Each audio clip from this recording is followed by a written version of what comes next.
فرزند زہرا یہ حالات برے ہیں۔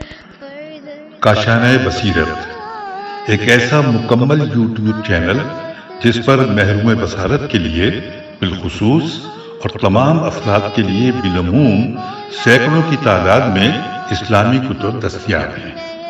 لہذا گزارش ہے کہ آپ اپنی ذمہ داری نبھاتے ہوئے کاشانۂ بصیرت کو سبسکرائب کرنے کے ساتھ ساتھ بیل آئیکن کو پریس کیجیے تاکہ آپ علم کے حصول کے ساتھ ساتھ مذہب اہل بیت کی اشاعت میں بھی اہم کردار ادا کرتے رہیں۔ کاشانۂ بصیرت، کاشانۂ بصیرت، کاشانۂ بصیرت۔ فرزند زہرا یہ حالات برے ہیں۔ اعوذ باللہ من الشیطان الرجیم، بسم اللہ الرحمن الرحیم۔ السلام علیکم ورحمۃ اللہ وبرکاتہ۔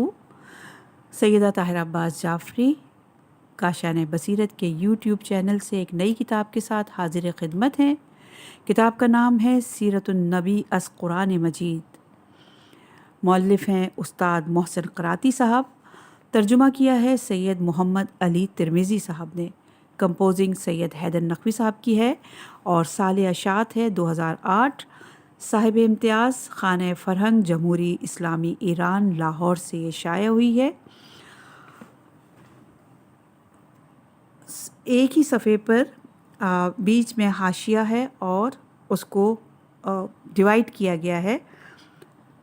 پہلے صفحے پہ سیرت النبی از قرآن مجید لکھا تھا، دوسرے صفحے پہ تفصیل لکھی تھی کہ مصنف کا نام اور یہ سب کچھ۔ اب ہم آ گئے ہیں تیسرے صفحے پہ، انتساب ہے، اور انتساب ہے سید الشہداء کے نام جو حضرت محمد مصطفیٰ صلی اللہ علیہ وآلہ وسلم کے عشق میں جہاد و شہادت کے میدان میں جلوہ گر ہوئے اور پرچم حق کو سربلند رکھا۔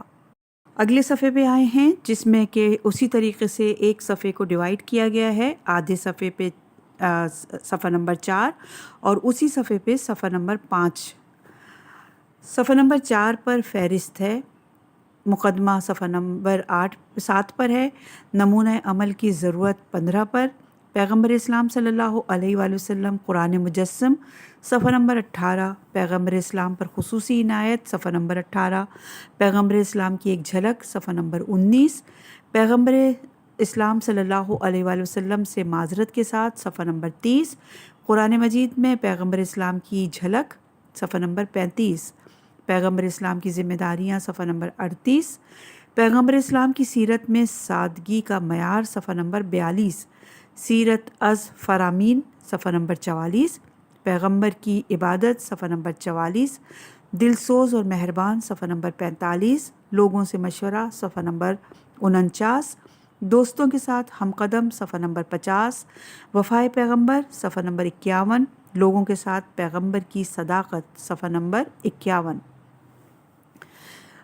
صفحہ نمبر 5 پہ آئے ہیں، وہاں بھی فہرست ہے، مبارزے میں پیش قدمی صفحہ نمبر 52، پیغمبر کی قطیعت صفحہ نمبر 53، پیغمبر اور ازواج کی تعداد صفحہ نمبر 55، پیغمبر شوہر کی حیثیت سے صفحہ نمبر 60، پیغمبر اور گھریلو امور صفحہ نمبر 62، بچوں کے ساتھ برتاؤ صفحہ نمبر 69، پیغمبر کی مہمان نوازی صفحہ نمبر 72، پیغمبر اور صفائی 73 پر، پیغمبر اور جوان 73، پیغمبر کی دیگر صفات 76، پیغمبر صلی اللہ علیہ وآلہ وسلم کی عبادی سیرت صفحہ نمبر 80، نماز شب صفحہ نمبر 81، پیغمبر کی انفرادی سیرت صفحہ نمبر 84، خود کو عام انسان ظاہر کرتے تھے صفحہ نمبر 94، پیغمبر کی تبلیغی سیرت صفحہ نمبر 97، پیغمبر کی عملی سیرت صفحہ نمبر 102، دفاعی نظام کی تقویت میں پیغمبر کی سیرت صفحہ نمبر 109، پیغمبر اور مجاہدین صفحہ نمبر 112، دشمن کو امن و امان کی فراہمی صفحہ نمبر 113۔ اب ہم آ گئے ہیں صفحہ نمبر 6 پر اور یہاں پر ہے فہرست بقایا، صلح کے موقع پر سیرت پیغمبر صلی اللہ علیہ وآلہ وسلم صفحہ نمبر 115، پیغمبر اسلام کی انتظامی سیرت صفحہ نمبر 117، اسیروں کے ساتھ پیغمبر کا برتاؤ صفحہ نمبر 122، مسلمانوں کا اسیر ہونا صفحہ نمبر 124، پیغمبر اکرم کا اسیروں سے برتاؤ صفحہ نمبر 125، اسیروں سے گفتگو کا انداز صفحہ نمبر 125، مخالفین کے ساتھ پیغمبر کی سیرت صفحہ نمبر 126، مشرکین کے ساتھ پیغمبر کی سیرت صفحہ نمبر 135، منافقین سے رویہ 137، عام کفار سے رویہ 138، شریر لوگوں کے ساتھ پیغمبر کا رویہ صفحہ نمبر 140، پریشانی کی حالت میں پیغمبر کو اللہ تعالیٰ کی تسلی صفحہ نمبر 149، بائیکاٹ کا یا علیحدگی کا اظہار صفحہ نمبر 154،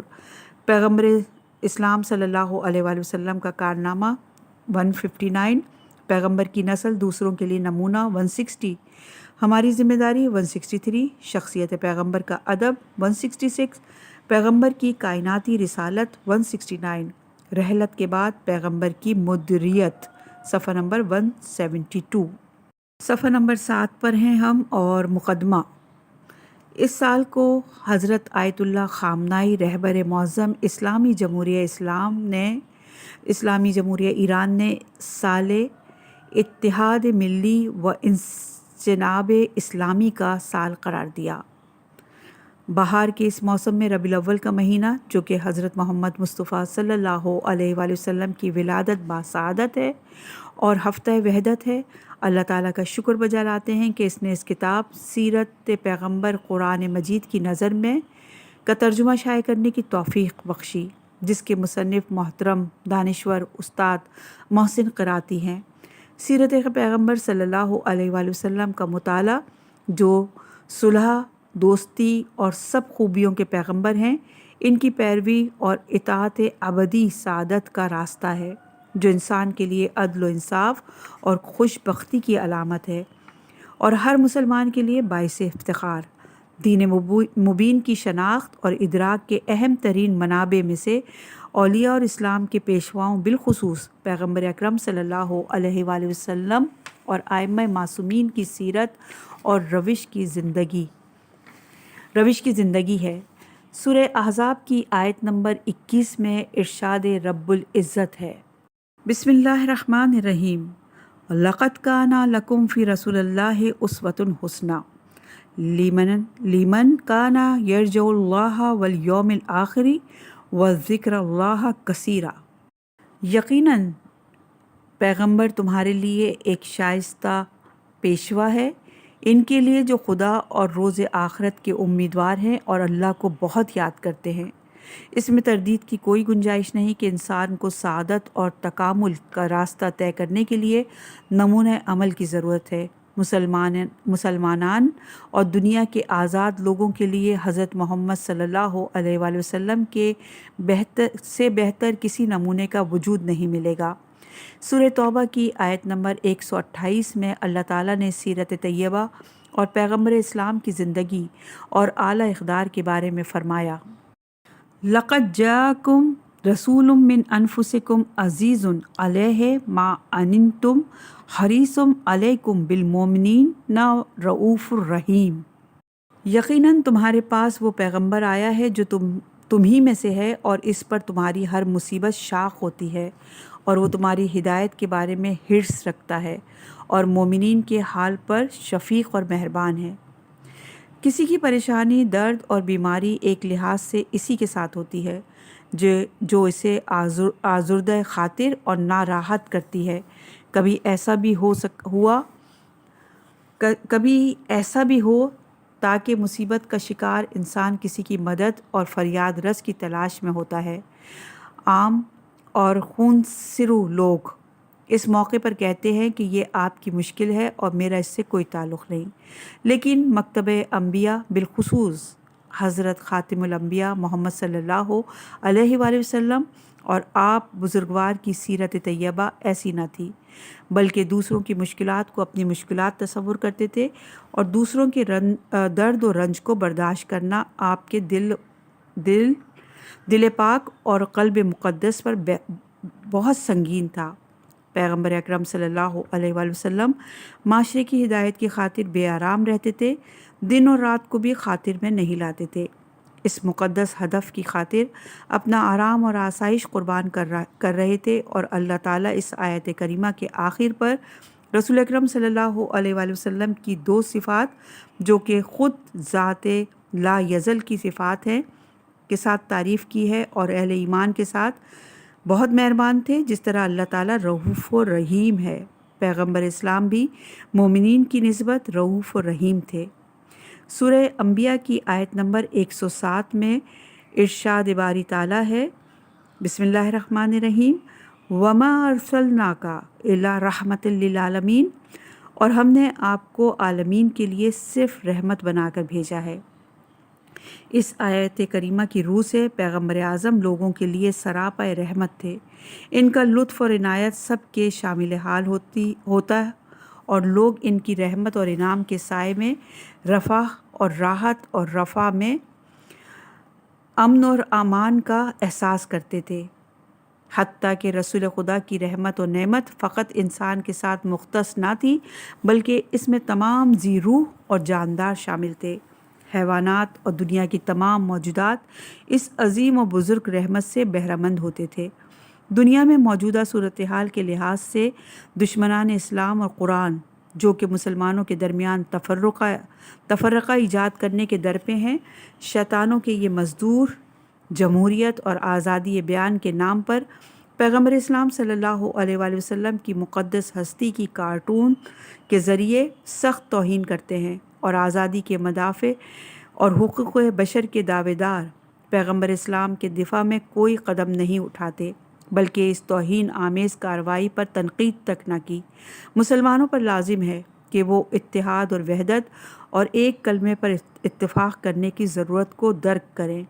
سب معاہدوں خدا پرستوں دنیا کے آزاد مردوں کے کلمہ وحدت کا محور کلمہ توحید ہے، جو اسلامی آئین قرآنی ثقافت کا بنیادی اصول ہے۔ اسی لیے قرآن مجید نے رسول اکرم صلی اللہ علیہ وآلہ وسلم کے عمدہ اور تربیتی اہداف میں سے خصومت اور دشمنی کی بجائے تالیف قلوب اور محبت اور انس کو بیان کیا ہے۔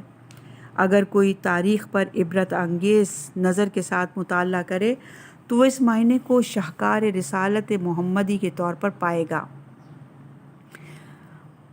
صفحہ نمبر 11 ہے، عنوان ہے دنیا اسلام کی وحدت۔ رہبر کبیر انقلاب اسلامی ایران امام خمینی کا دیرینہ خواب تھا، اسی لیے وہ روز قدس کو سمبل وحدت کے عنوان سے دنیا اسلام کو انقلابی اور ضد استعماری پیغام دیا۔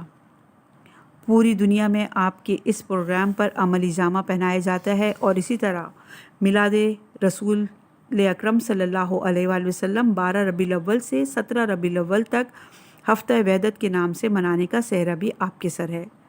حضرت آیت اللہ سید خامنائی نے پیغمبر رحمت کے میلاد باسعادت اور ہفتہ وحدت کے موقع پر فرمایا کہ اگر آج انسانیت وجود اسلام تعلیمات پیغمبر کی رحمت کو جان لے اور اس وحدت کے پرجوش چشمے کو پائے اور خود کو اس سے سیراب کرے تو انسانیت کی بڑی بڑی مشکلات برطرف ہو سکتی ہیں۔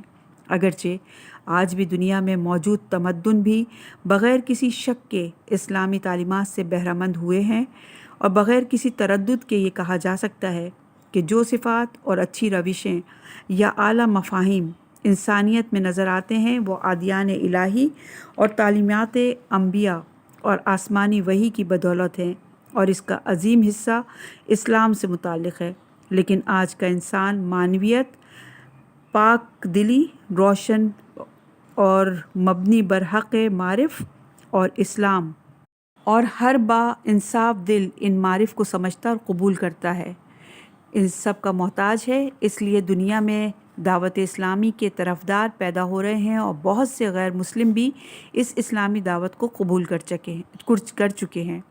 موجودہ کتاب میں یہ کوشش کی گئی ہے کہ پیغمبر اسلام صلی اللہ علیہ وآلہ وسلم کی سیرت اور زندگی کے مختلف مراحل، گھر میں یا اسلامی معاشرے میں گزرے ایام کو قرآن مجید کی نورانی آیات کی روشنی میں بیان کیا جائے، جو کہ ایک نئی اور مؤثر کوشش ہے۔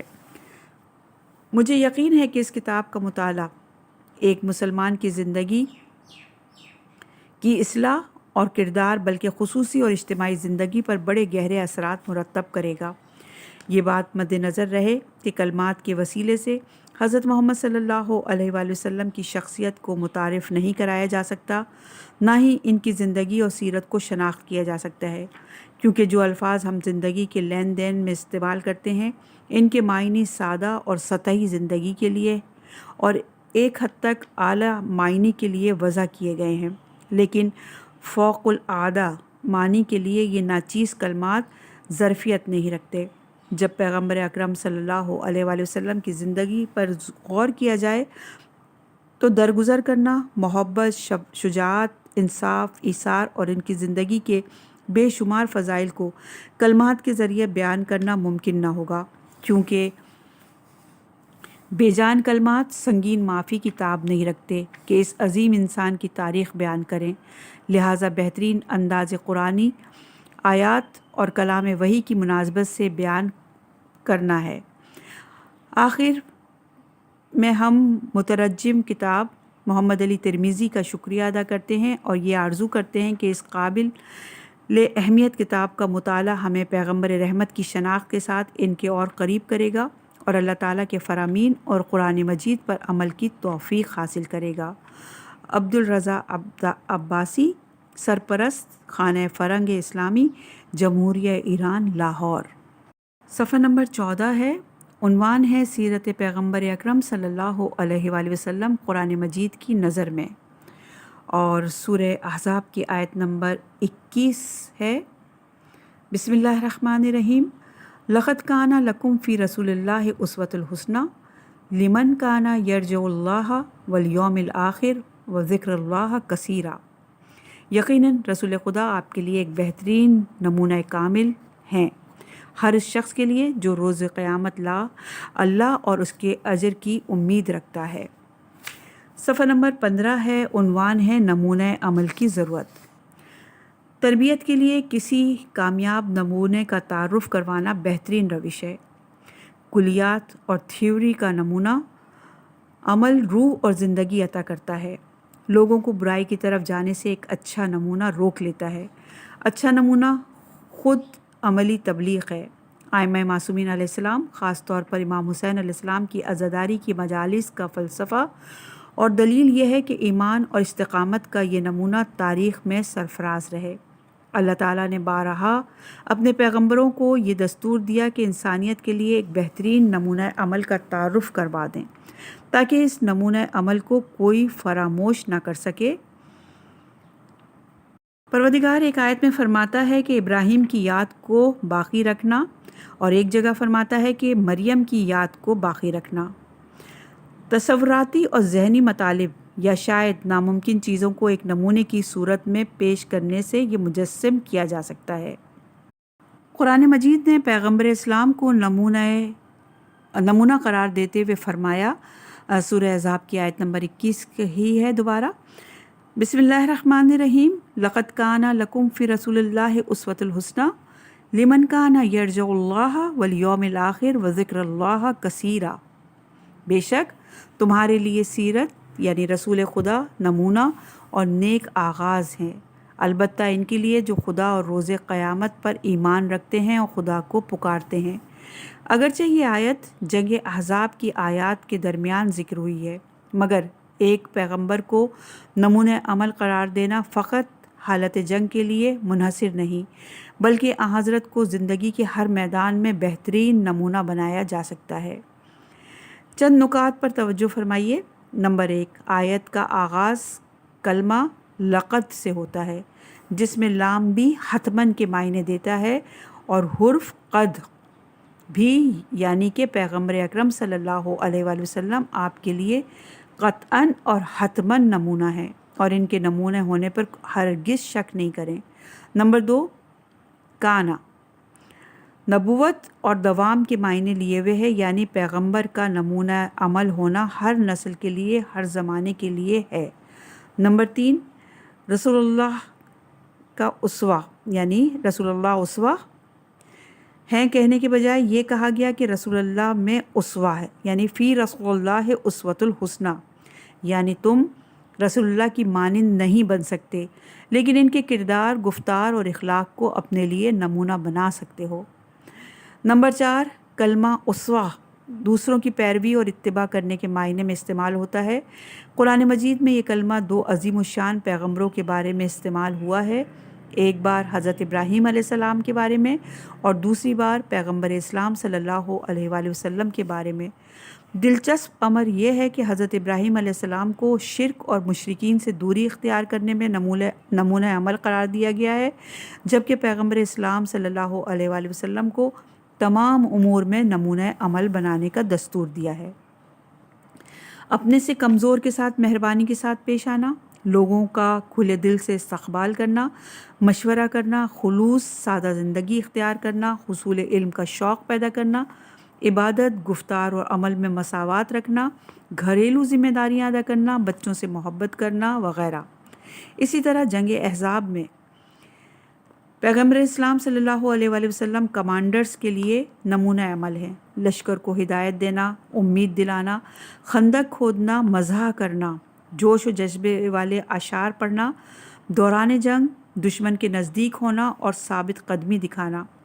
حضرت علی علیہ السلام فرماتے ہیں کہ دوران جنگ ہم پیغمبر اسلام صلی اللہ علیہ وآلہ وسلم کی پناہ حاصل کرتے، جبکہ حضرت صلی اللہ علیہ وآلہ وسلم سب سے زیادہ دشمن کے قریب ہوتے تھے۔ سورہ احزاب کی آیت نمبر 21 میں ہی ذکر ہوا ہے، ایسے لوگ، یعنی اس آیت میں ذکر ہوا ہے کہ ایسے لوگ پیغمبر اکرم صلی اللہ علیہ وآلہ وسلم کو نمونہ عمل قرار دیں جن کا دل ایمان اور یاد خدا سے سرشار ہو، یعنی لمن کان یرجو اللہ والیوم الآخر۔ صفحہ نمبر 18 ہے اور عنوان ہے پیغمبر اکرم صلی اللہ علیہ وآلہ وسلم قرآن مجسم ہیں۔ سیرت نگاروں نے تاریخ سے اور کچھ نے اہل بیت علیہم السلام کی روایات سے سیرت پیغمبر صلی اللہ علیہ وآلہ وسلم کو نقل کیا، اور آج تو ایسے سافٹ ویئر آ چکے ہیں کہ آپ کانا رسول اللہ کی عبارت کے ساتھ ہی سیرت پیغمبر صلی اللہ علیہ وآلہ وسلم کے تمام پہلو جان سکتے ہیں۔ لیکن اللہ تعالیٰ نے ہمیں جس طرح اس سیرت کے لکھنے کا طریقہ بتایا ہے وہ یہ ہے کہ سیرت پیغمبر صلی اللہ علیہ وآلہ وسلم کو آیات قرآنی میں سے اخذ کیا جائے۔ قرآن مجید کے ذریعے ہم یہ جان سکتے ہیں کہ پیغمبر اکرم صلی اللہ علیہ وآلہ وسلم پر کیا خصوصی عنایات تھیں اور آپ نے کس طرح زندگی گزاری۔ صفحہ نمبر 18 ہے، عنوان ہے اس پیغمبر اسلام پر خصوصی عنایات۔ اللہ تعالیٰ نے انہیں یتیمی میں پناہ دی۔ سورہ زحا کی آیت نمبر 6 میں ارشاد باری تعالیٰ ہے، علم یجدک یتیمن فاوا، انہیں پریشانی اور حیرت سے نجات دی۔ سورہ زحا کی آیت نمبر 7 ہی ہے، بسم اللہ الرحمن الرحیم، ووجدک ضالا فہدی، انہیں فقر سے نجات دی، فقر و فاقہ سے نجات دی۔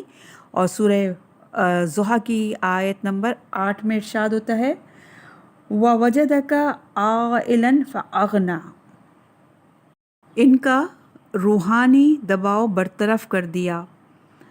اس میں سورہ علم نشرہ کی آیت نمبر 1 سے لے کر 4 تک ارشاد ہے، بسم اللہ الرحمن الرحیم، علم نشرح لک صدرک ووضعنا عنک وزرک الذی انقض ظہرک ورفعنا لک ذکرک، ان پر سے کمر شکن اجتماعی بوجھ ختم کر دیا۔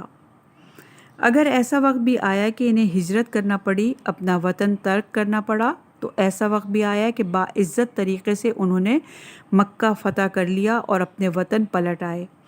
اگر ایسا بھی ہوا ہو کہ آپ کی بات کسی نے نہ سنی، اس کی عوض ایسا دن بھی دیکھا کہ لوگ گروہ در گروہ حلقہ بگوش اسلام میں ہونے لگے۔ اور سورہ نصر کی آیت نمبر 6 میں ارشاد ہے، بسم اللہ الرحمن الرحیم، یدخلون فی دین اللہ افواجا، پیغمبر اسلام کا وجود انسانیت پر ایک احسان ہے۔ سورہ آل عمران کی آیت نمبر 164 میں ارشاد باری تعالیٰ، لقد من اللہ علی المومنین، وہ اس کائنات کے لیے باعث رحمت ہیں۔ سورہ انبیاء کی آیت نمبر 107 میں بسم اللہ الرحمن الرحیم رحمت للعالمین، نسل انسانی کے لیے وہ ہمیشہ کے لیے نمونہ عمل ہیں۔ سورہ احزاب کی آیت نمبر 21 میں فی رسول اللہ اسوۃ الحسنہ، وہ تمام انبیاء پر گواہ اور شاہد ہیں۔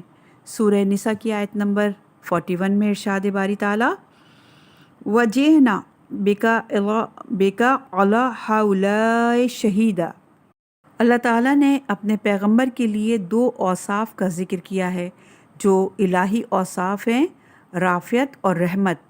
سورہ توبہ کی آیت نمبر 128 میں رؤوف الرحیم، اگر اللہ تعالیٰ نے مکہ کی قسم اٹھائی ہے تو اس لیے کہ وہ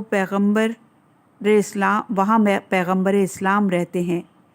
سورہ بلد کی آیت نمبر 1 اور 2 میں ارشاد باری تعالیٰ ہے بسم اللہ الرحمن الرحیم لا اقسم بہذا البلد وانت حل بہذا البلد، ہم ایک لمحے کے لیے درود بھیجتے ہیں جبکہ کائنات کا مالک اور معصوم فرشتے ہمیشہ سے پیغمبر اکرم صلی اللہ علیہ وآلہ وسلم کی ذات پر درود بھیجتے ہیں۔ سورہ احزاب کی آیت نمبر 56 میں ارشاد باری تعالیٰ ہے بسم اللہ الرحمن الرحیم ان اللہ وملائکتہ یصلون علی النبی یا ایھا الذین آمنوا صلوا علیہ وسلموا تسلیما اللہم صلی علی محمد۔ سورہ نساء کی آیت نمبر 77 میں اللہ تعالیٰ اس دنیا کو متاع قلیل شمار کرتا ہے اور ارشاد باری تعالیٰ ہوتا ہے بسم اللہ الرحمن الرحیم متاع الدنیا قلیلا۔ اسی طرح سورہ قلم کی آیت نمبر 4 میں جبکہ خلق پیغمبر کو عظیم قرار دیا انکا لعلی خلق العظیم، ہم فراموشی کا شکار ہو جاتے ہیں لیکن اللہ تعالیٰ نے وعدہ کر رکھا ہے کہ اس نے جو بھی اپنے پیغمبر صلی اللہ علیہ وآلہ وسلم پر نازل کیا اسے وہ فراموش نہیں کر سکیں گے۔ سورہ اعلیٰ کی آیت نمبر 6 میں ارشاد باری تعالیٰ ہے بسم اللہ الرحمن الرحیم سنقرئک فلا تنسیٰ، کبھی ایک ہی آیت میں پیغمبر اکرم صلی اللہ علیہ وآلہ وسلم کے کمالات کا پے در پے ذکر ہوا۔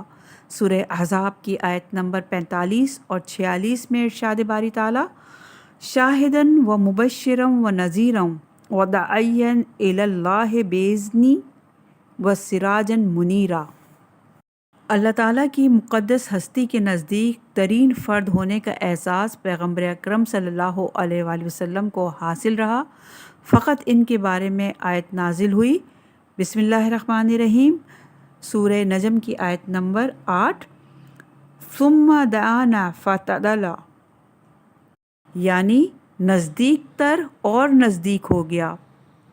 گفتار کے لحاظ سے پیغمبر اکرم صلی اللہ علیہ وآلہ وسلم معصوم ہیں اور اپنی ہوا اور ہوس کی بنیاد پر بات نہیں کرتے۔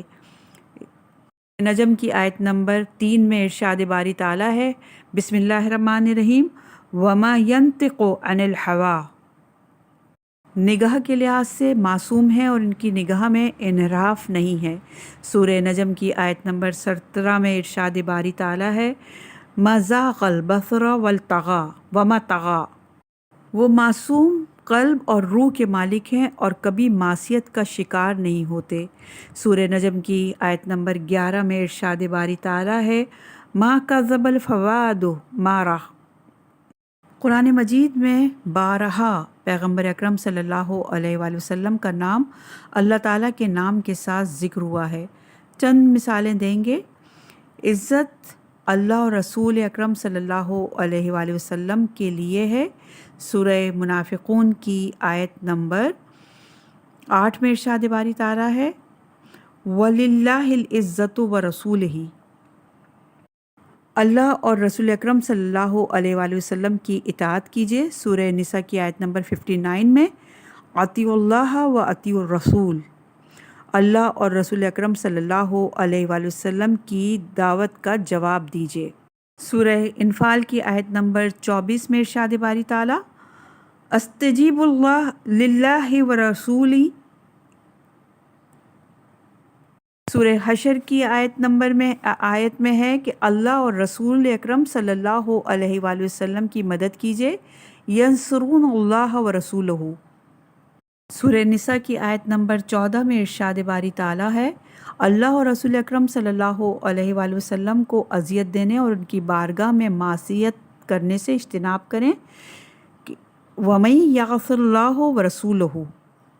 اسی طرح سورہ احزاب کی آیت نمبر 57 میں کلمہ رب یعنی پروردگار کے معنی میں سینکڑوں مرتبہ قرآن مجید میں ذکر ہوا ہے، اور ہر بار کسی چیز سے نسبت دی گئی ہے، جیسے رب ناس یعنی انسانوں کے رب، رب العالمین یعنی جہانوں کے رب، لیکن کلمہ رب کا سے پیغمبر اسلام کو مخاطب کیا ہے، اور یہ کلمہ 200 سے زیادہ مرتبہ ذکر ہوا ہے، یعنی پیغمبر اکرم صلی اللہ علیہ وآلہ وسلم کی شخصیت پر اللہ تعالیٰ کی خصوصی عنایات ہیں۔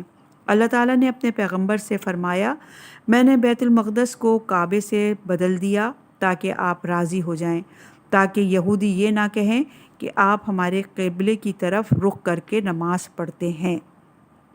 قبلۃ ترضاھا، سورہ زحا کی آیت نمبر 5 میں ارشاد باری تعالیٰ ہے، آئندہ آپ کو اتنا عطا کروں گا کہ آپ راضی ہو جائیں گے، وَلَسَوْفَ يُعْطِيكَ رَبُّكَ فَتَرْضَىٰ۔ سورہ کوثر کی آیت نمبر 1 میں آپ کو کوثر عطا کیا، اِنَّا أَعْطَيْنَاكَ الْكَوْثَرَ۔ سورہ مائدہ کی آیت نمبر 67 میں آپ کو لوگوں کے شر سے بچایا، وَاللَّهُ يَعْصِمُكَ مِنَ النَّاسِ۔ سورہ مزمل کی آیت نمبر 1 اور 2 میں ارشاد ہوتا ہے، میں اللہ آپ صلی اللہ علیہ وآلہ وسلم کی مختلف حالتوں سے آگاہ ہوں، یعنی یا ایھا المزمل یا ایھا المدثر۔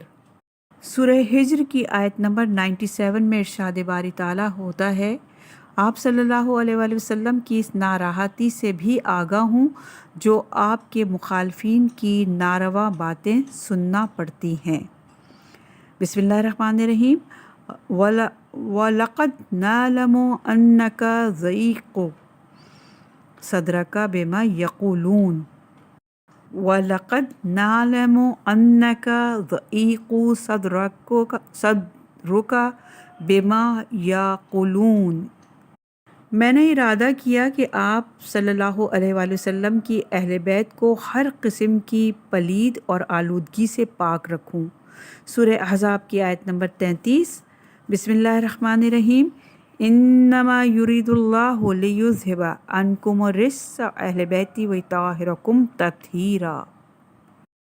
آپ صلی اللہ علیہ وآلہ وسلم کو عالمین کے لیے مایہ رحمت بنا کر بھیجا۔ سورہ انبیاء کی آیت نمبر 107، وما ارسلناک الا رحمۃ للعالمین۔ جہاں پر بھی مخالفین کسی طرف پیغمبر اکرم صلی اللہ علیہ وآلہ وسلم کو ضعف پہنچاتے تو اللہ تعالیٰ ان کا دفاع کرتا۔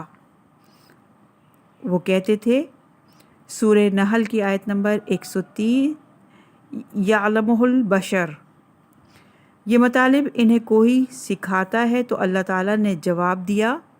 سورہ نجم کی آیت نمبر 6 میں، علمہ الشدید القویٰ، انہیں وہی قوی اور قدرت مند ہستی نے سکھائے۔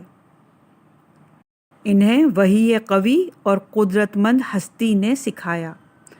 جب وہ کہتے کہ پیغمبر اکرم صلی اللہ علیہ وآلہ وسلم شاعر ہیں تو اللہ تعالیٰ نے فرمایا، سورہ یاسین کی آیت نمبر 69 میں، جب وہ کہتے کہ پیغمبر اکرم صلی اللہ علیہ وآلہ وسلم شاعر ہیں تو اللہ تعالیٰ نے فرمایا، سورہ یاسین کی آیت نمبر 69، وَمَا عَلَّمْنَاهُ الشَّعْرَ۔ جب انہوں نے جنون سے نسبت دی تب اللہ تعالیٰ نے فرمایا، سورہ قلم کی آیت نمبر 2 میں، مَا أَنْتَ بِنِعْمَتِ رَبِّكَ بِمَجْنُونٍ، یعنی آپ اللہ تعالیٰ کی نعمت کے سائے میں مجنون نہیں ہیں۔ جہاں پر ساحر اور کاہن ہونے کی نسبت دی تو اللہ تعالیٰ ان نسبتوں کو شدت سے رد کرتا ہے، اور جہاں پر وہ پیغمبر اکرم صلی اللہ علیہ وآلہ وسلم کی شان میں تہمت لگاتے ہیں، جسارت کرتے ہیں تو اللہ تعالیٰ بڑی قاطعیت سے انہیں رد کرتا ہے۔ پیغمبر اکرم صلی اللہ علیہ وآلہ وسلم قرآن مجسم ہیں۔ اس کلام کو شیعہ و سنی اور زوجہ پیغمبر نے نقل کیا، اور شرح ابن ابی الحدید کی جلد نمبر 6 اور صفحہ نمبر 340 میں یہ موجود ہے۔ کانا خلق القرآن۔ اب ہم اس حقیقت کو آیت قرآن اور کلمات پیغمبر سے مدد لیتے ہوئے آپ سب کی سماعتوں کی نظر کریں گے انشاءاللہ کہ اگلی ریکارڈنگ میں۔